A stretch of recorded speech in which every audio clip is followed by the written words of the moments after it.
Partons du terrain, parce que c'est toujours intéressant de mettre ça en lien avec la réalité de la guerre telle qu'elle se mène ici. C'est ce bombardement russe important sur Ternopil. Il y a beaucoup de morts, au moins 25 personnes, dont 3 enfants, tués dans ce bombardement sur la ville ukrainienne de Ternopil. On est à l'ouest du pays. C'est une des attaques les plus meurtrières sur cette capitale régionale. Alors, on voit bien que la Russie a évidemment des faiblesses et des forces. Il ne s'agit pas de surestimer sa force, mais depuis quelques semaines, moi je suis frappé de voir que les mêmes qui disaient attention, attention, ne surestimons pas l'armée russe, sont alarmés. Je pense que justement c'est intéressant l'enchaînement entre les propos du chef d'état-major, le général Mandon, et ces images, parce que la manière dont je les ai reçues, c'est que c'est précisément une manière très brutale d'essayer de débanaliser cette agressivité poutinienne qui nous force commenter des images qui tristement se ressemblent jour après jour avec des bilans, des statistiques, vous l'avez dit, des enfants qui sont morts. On est à Ternopil, l'ouest du pays, une ville que probablement beaucoup de Français et de Françaises ne connaissent pas, où ils ne se rendront jamais. Et cette idée que, quelque part, peut-être qu'il faut accepter cela, que ça fait partie du moment, mais que c'est loin. Et donc, il y a le souhait, en fait, de réinjecter du choc de conscience, en disant non, c'est inacceptable. Mais on le pense vraiment, pardon, je me rappelle l'époque où on disait surestimer l'armée russe, c'est un narratif russe. On sert la propagande russe qui se vend pour plus forte qu'elle n'est. Et maintenant, c'est le contraire, c'est-à-dire on voit la France qui, par la voix de son chef d'état-major, dire « Non, c'est très dangereux, la Russie va attaquer », comme s'il y avait eu un renversement. Mais c'est-à-dire qu'il n'y a aucune logique, en effet, ni aucune continuité dans les discours, et c'est profondément gênant. Et surtout, là où je rejoins Gallagher, il ne faut pas s'habituer. La guerre, c'est ça, c'est monstrueux, on le sait, c'est un danger. En revanche, justement, parce que c'est monstrueux, il faut savoir exactement ce qu'on veut faire et comment. La question, c'est, toute la guerre froide, la dissuasion a été conçue pour éviter d'avoir des puissances nucléaires, des puissances dotées qui se fassent la guerre. Donc il faut évidemment se réarmer, il faut rappeler régulièrement à Vladimir Poutine, qui s'amuse à faire voler ses avions avec des missiles, que nous aussi nous sommes dotés, et donc faire voler les avions et montrer que nous aussi nous pouvons justement répliquer. En revanche, le but, c'est certainement pas d'affoler les populations en s'agitant et en disant... Visiblement mon oui, Dieu, sinon on ne dit guerre. pas des choses pareilles, il y a quelque chose de pas clair. Ou bien on dit l'armée russe n'est pas si forte que ça, elle n'arrive même pas à prendre Pokrovsk, ce qui est vrai. Ou bien on dit, mais on ne peut pas dire à la fois ça, et puis la phrase d'après, attention, dans 3 ans, elle sera prête à attaquer l'Ouest. Il faut qu'on soit extrêmement prudent sur les déclarations des responsables politiques, militaires et du renseignement français. Les mêmes nous disaient à la veille du 24 février 2022, j'en suis témoin, que les Russes n'attaqueraient pas. Ouais. Donc maintenant, on nous expliquait très doctement, voilà pourquoi les Russes n'attaqueront pas, ceci, cela. Maintenant, on nous explique, attention, dans 3 ans, il va y avoir la guerre. Écoutez, soyons, comment dire... humble, on n'en sait rien, on nous promet un choc dans 3 ans, pourquoi 3, pas 4, pas 2, quel choc, tout ça... À vous entendre, c'est un peu n'importe quoi, disons franchement les choses, à vous entendre dire 2030 plutôt que 2035, on a l'impression que c'est au doigt mouillé. Oui.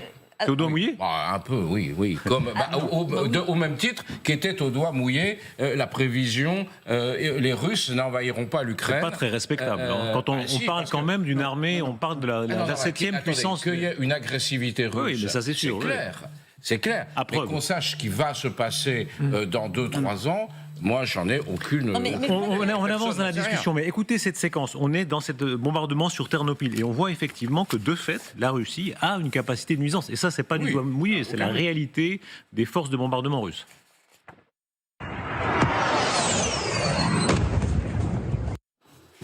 Voilà, on voit ici ce bombardement ici dans la région de Ternopil. En fait, vous savez, cette non-préparation de la Russie à la guerre, elle a joué un tour. Ça veut dire les Américains, le renseignement américain avait les taupes à l'intérieur du Kremlin, et eux, ils savaient que la décision a été prise. Mais tous les militaires, y compris le directeur du renseignement militaire français, de la DRM, eux, ils étaient dans la logique militaire. Ils disaient, Poutine a assemblé 150 000 personnes à la frontière. Cette frontière fait 2000 km de front. Donc, en fait, avec 150 km, il faut être absolument débile pour commencer une guerre. Et Poutine s'est révélé débile. En fait, il a commencé la guerre là où aucun militaire, aucun chef d'État n'aurait pas commencé. Et donc, dans cette logique-là, s'il était aussi débile de commencer cette guerre le 24 février 2022, il sera aussi, à mon avis, débile pour commencer la guerre contre l'Europe. Peut-être. Non, mais je crois qu'il y a une chose, c'est qu'il faut accepter, c'est que nous, commentateurs, journalistes, il y a des informations que nous n'avons pas.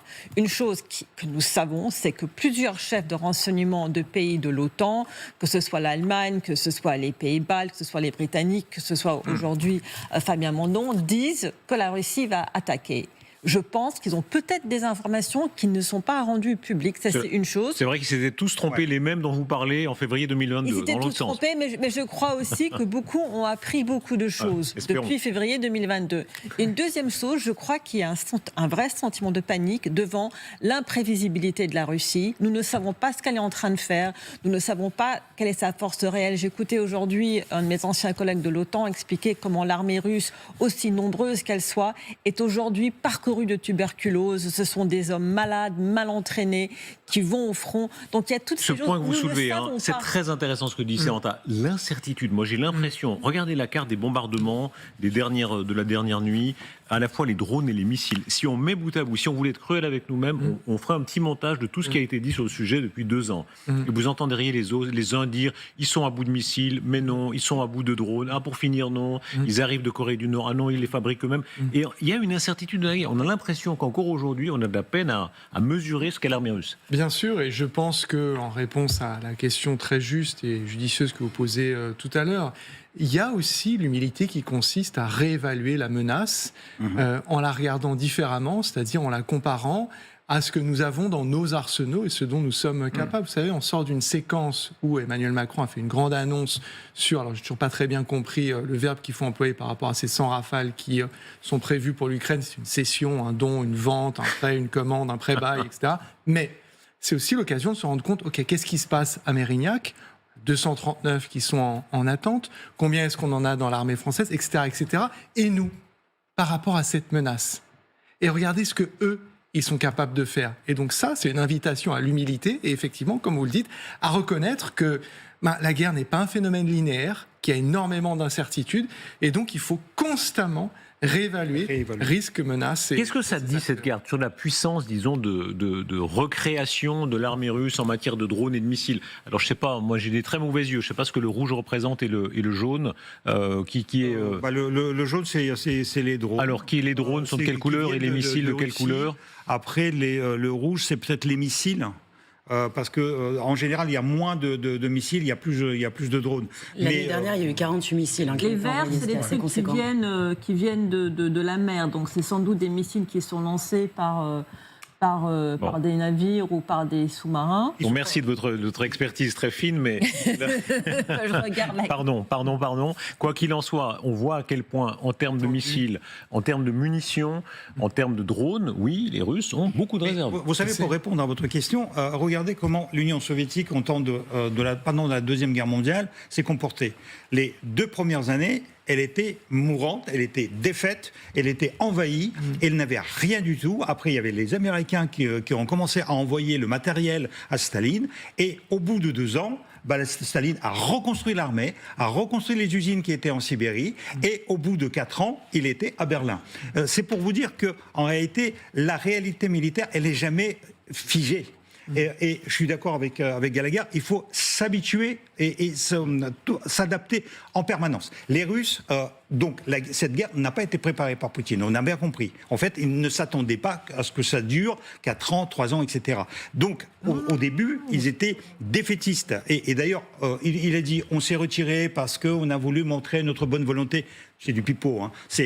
Il était défait par les Ukrainiens, mais la Russie, c'est aussi la possibilité de se challenger. Il y avait la Corée du Nord qui a commencé à envoyer les renforts, les obus. Il y a la Chine qui a commencé à aider la Russie à repréparer l'armée. Il y a l'Iran qui a donné la licence de production de drones. Et donc, au bout de 3 ans et demi, cette armée est une armée différente. Disons les choses, est-ce qu'on est aussi prisonnier? Chacun fait sa propagande. À la guerre, tout le monde fait sa propagande. Les Russes font leur propagande. L'Ouest fait aussi sa propagande. Est-ce qu'on est prisonnier en voyant ces images d'une certaine propagande occidentale où on a voulu dire souvent les Russes veulent nous faire peur, donc il ne faut surtout pas avouer que l'armée russe est dangereuse. Puis après, juste après, on est obligé de dire mais il faut quand même avoir peur, vous savez, parce qu'il faut qu'on se bouge. Pour vous répondre, il faut regarder les résultats sur le terrain. Sur le front, on voit que les Russes progressent un peu, mais pas beaucoup. On voit qu'ils n'ont pas les moyens d'envahir l'Ukraine. Et sur les frappes, on voit que jusqu'à présent, ils ne font pas des destructions massives. Notamment, ils n'arrivent pas à casser le système d'approvisionnement électrique. Donc on voit que les résultats ne sont pas à la hauteur de leurs espérances, en tout cas. Et parce qu'en face, il y a du solide aussi. Et c'est vrai qu'on a... L'armée russe d'aujourd'hui n'est plus du tout la même que celle de 2022 et l'armée ukrainienne non plus. On a deux armées modernes en Europe, deux armées modernes et pas trois, c'est l'armée russe et l'armée ukrainienne. Soulignez ça, moi je suis frappé de voir, en réalité, au début de la guerre, on se disait, il y a la France, l'Angleterre, les Alliés, c'est des grandes armées, et puis on aide la petite Ukraine. En fait, non. Maintenant, c'est le contraire. On voit que c'est une grande Ukraine et une grande Russie. Parce que la guerre, comme tout conflit, quand il dure, il mute. Et c'est une mutation permanente. Donc la manière de faire la guerre a muté considérablement depuis les premiers jours. Et donc les armées traditionnelles d'Europe occidentale ou américaine ne sont pas adaptées à ça, parce qu'elles ne sont pas confrontées à ça.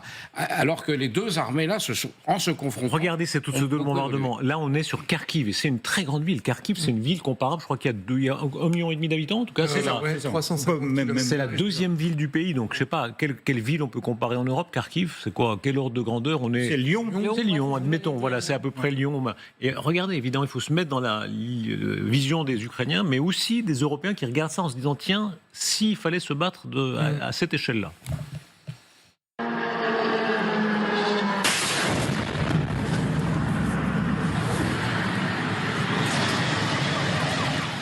Voilà. Qu'est-ce qui frappe là, Claire, vous qui vous avez la grande expérience du terrain, vous êtes allé beaucoup, c'est quel type d'armement a priori? Je vous pose aussi la question. C'est les drones. La Kharkiv, ça fait 3 jours de suite qu'ils sont constamment bombardés par des drones. C'est une cible facile aussi, puisque Kharkiv, c'est bien plus proche de la Russie que toutes ces grandes villes de l'Ouest. Ce qu'on voit ici, c'est qu'ils essayent de continuer à mettre la pression sur la population, de frapper sur les infrastructures énergétiques.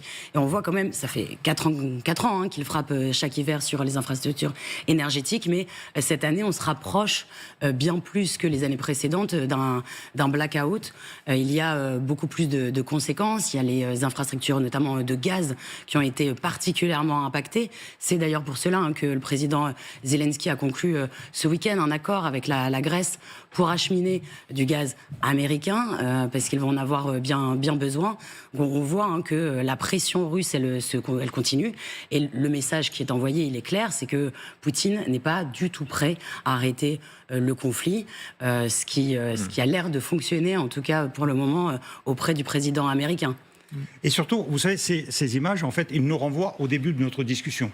À cette déclaration du chef d'état-major français, parce que et l'Ukraine et la Russie, actuellement, ce sont les pays qui, justement, donnent leur vie pour défendre l'Ukraine, pour défendre le pays, et la Russie, bizarrement, pour occuper, pour faire céder, mais d'une manière absolument incompréhensible pour nous. Trump n'arrive toujours pas à comprendre comment 2 pays peuvent supporter 7000 morts par jour, par semaine, pendant 3 ans et demi. Mais je crois qu'une des clés de compréhension, c'est que du côté russe, ils n'ont pas trop le choix, même si beaucoup sont des personnes, sont des volontaires, il y a une telle pression, ce n'est pas du tout la même société que nous. Pour les Ukrainiens, il ne faut pas non plus oublier qu'ils ont eu des années et des années de ce que pour eux était une occupation russe, une occupation soviétique. De mémoire d'homme, il y a eu la Shoah ukrainienne, le Holodomor, avec des millions, entre 3 et 6 millions de morts selon les estimations. C'est très dur parce que les archives sont incomplètes. Et donc il y a une volonté de défendre son pays qui est... Mais imbu en eux depuis la naissance. Comment est-ce que la France réagirait si elle était attaquée ? On n'a aucune idée. Ce sont le genre de questions auxquelles on peut répondre que quand on est au pied du mur. Mais quand je vois la réaction du pays, à ce qui s'est passé le 13 novembre, quand j'ai vu ce qui s'est passé les 10 ans du 13 novembre, cette volonté de se souvenir et de se réunir autour de cette tragédie, moi je suis plutôt optimiste sur la façon dont on a de la peine à comprendre. Rappelons quand même attaquée. la génération d'avant où les Allemands détestaient les Français les Allemands, point. Je veux dire, aujourd'hui, on dit, oulala, attention, c'est pas possible, on peut pas dire ça. Les Boches, les Français disaient les Boches, point. C'était dans le langage courant dans les familles, c'était pas juste une petite minorité. Aujourd'hui, c'est inimaginable. Heureusement, personne ne regrette ce temps-là, mais c'était la réalité des familles françaises. Et voilà, c'était comme ça. Alors oui, j'ai plein d'anecdotes à ce sujet. Je sais que par exemple, quand plus jeune, l'Allemagne avait gagné la Coupe du Monde et que j'avais eu le mauvais goût d'amener un drapeau allemand à la maison, ma grand-mère française avait été littéralement horrifiée. Elle en avait touché un mot à ma mère. Ça m'avait marqué. Parce que moi, je suis la génération, si vous voulez... pour laquelle Mitterrand et Kohl se donnent la main devant l'ossuaire à Verdun. C'est-à-dire que c'est vraiment... Moi, j'ai fait de l'allemand pendant 8 ans. Pas parce qu'on s'imaginait que j'allais travailler en Allemagne, que j'allais avoir besoin professionnellement, mais parce qu'il y avait injecté dans les programmes scolaires de manière obligatoire le fait d'apprendre la langue de ces gens qui allaient devenir nos amis, nos voisins. Ce qui a été mon cas. Donc moi, il y a une vraie rupture, je pense, générationnelle dans une certaine mesure autour du plateau, quand on a cette conversation. Je me rappelle, pendant la guerre Yougoslavie, c'était un choc pour beaucoup de journalistes qui allaient là-bas, parce que nous, gentils bisounours avec les dents bien limées, on n'imaginait plus la haine. Et les Serbes détestaient vraiment pour de bon les Kosovars et vice-versa. Ils se haïssaient. Au moment où ce génocide, celui de Srebrenica, se déroule, Laurent Fabius, qui est président de l'Assemblée nationale, c'est à ce moment-là qu'il parle des dividendes de la paix. Ouais. Alors que la distance qui sépare Paris de Sarajevo, elle est la même que celle qui sépare aujourd'hui l'Est de la France de Lviv. Donc on est passé quand même par des moments de surdité et de cécité, et je pense qu'on va constamment revenir aux propos du général Mandon. Il y a aussi, je pense que quelque part, il se dit, il y a une forme de somnolence citoyenne. Qu'est-ce qui est plus désagréable ? Là, il nous a réveillés. Ça, être réveillé par Mandon vous allez voir, il y a ou être réveillé par les Russes.